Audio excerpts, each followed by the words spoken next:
Hello বন্ধুরা, আজকে তোমাদের সাথে শেয়ার করব আমের রেসিপি। প্রথমে আমগুলোকে পরিষ্কার জল নিয়ে এইভাবে ভালোভাবে ধুয়ে নিতে হবে।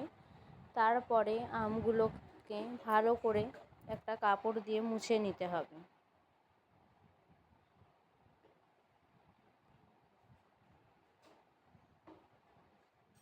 এরপরে একটা পরিষ্কার কাপড় নিয়ে আমগুলোকে ভালোভাবে মুছে নিতে হবে, যাতে আমের মধ্যে কিছু জল না থাকে।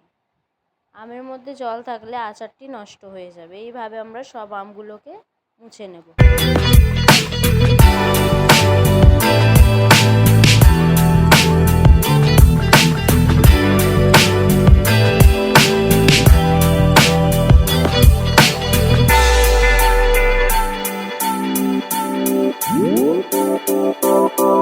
এরপর আমগুলো ভালোভাবে মুছে নেওয়ার পর আমগুলোকে ভালোভাবে পরিষ্কার করে কেটে নেব।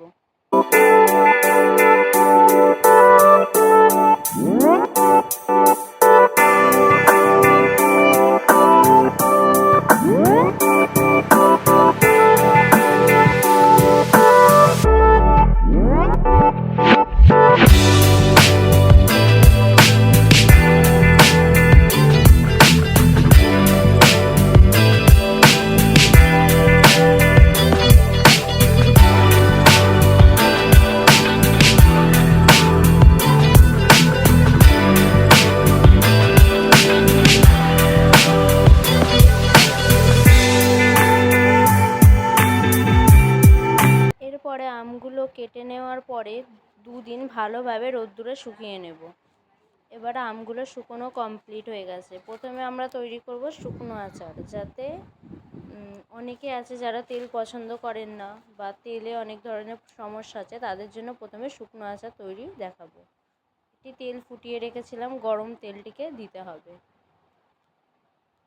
এরপর আমরা দেব সর্ষে, জিরে,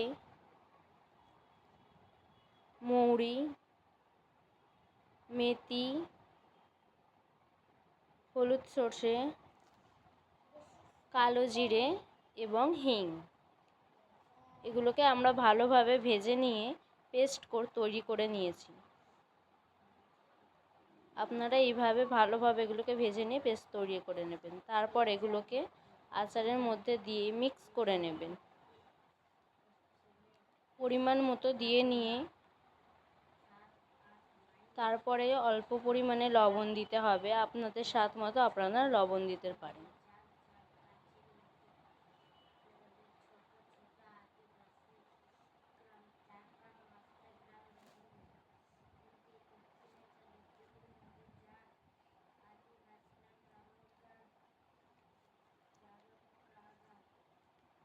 এরপরে দেবো আমরা স্পাইসি চিলি।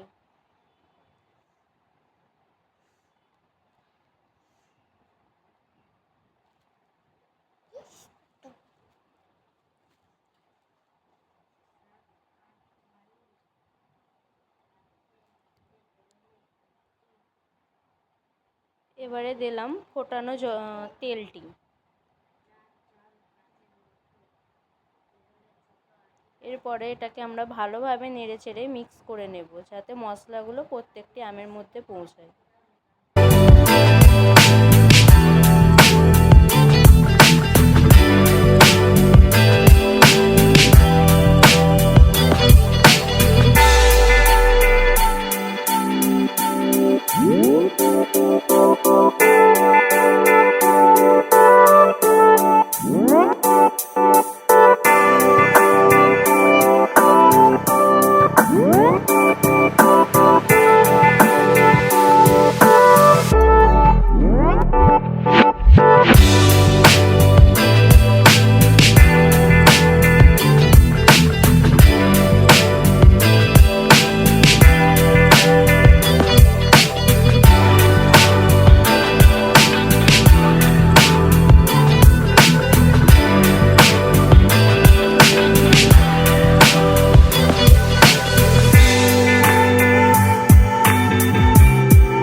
এরপর মিক্স করা আমগুলোকে আমরা একটি কাঁচের পাত্রের মধ্যে ঢুকিয়ে নেব।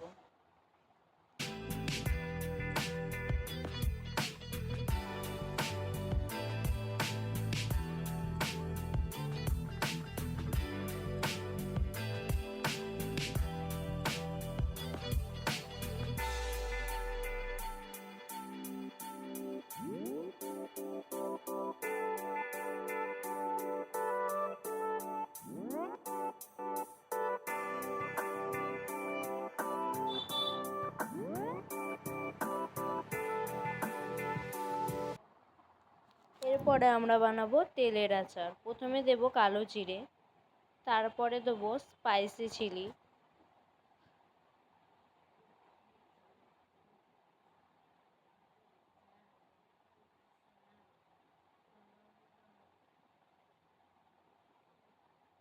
এখানে দেখো আমগুলোকে আমরা কেটে রেখে দিয়েছি, আগে থাকতে রোদ্দুরে দুদিন শুকিয়ে নিয়েছিলাম। তারপরে দেব ঝাল লঙ্কা,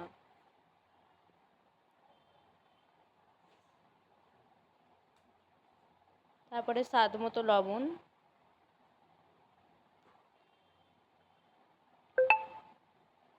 তারপর কিছুটা হলুদের গুঁড়ো।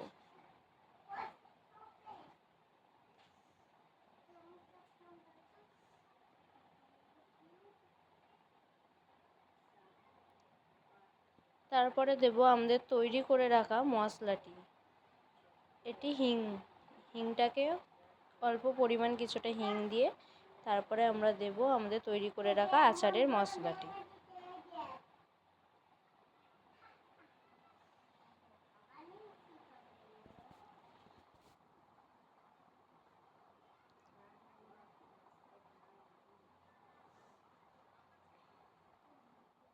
তারপরে দেব ফোটানো তেলটি। তারপরে এটিকে ভালোভাবে মেখে নিতে হবে।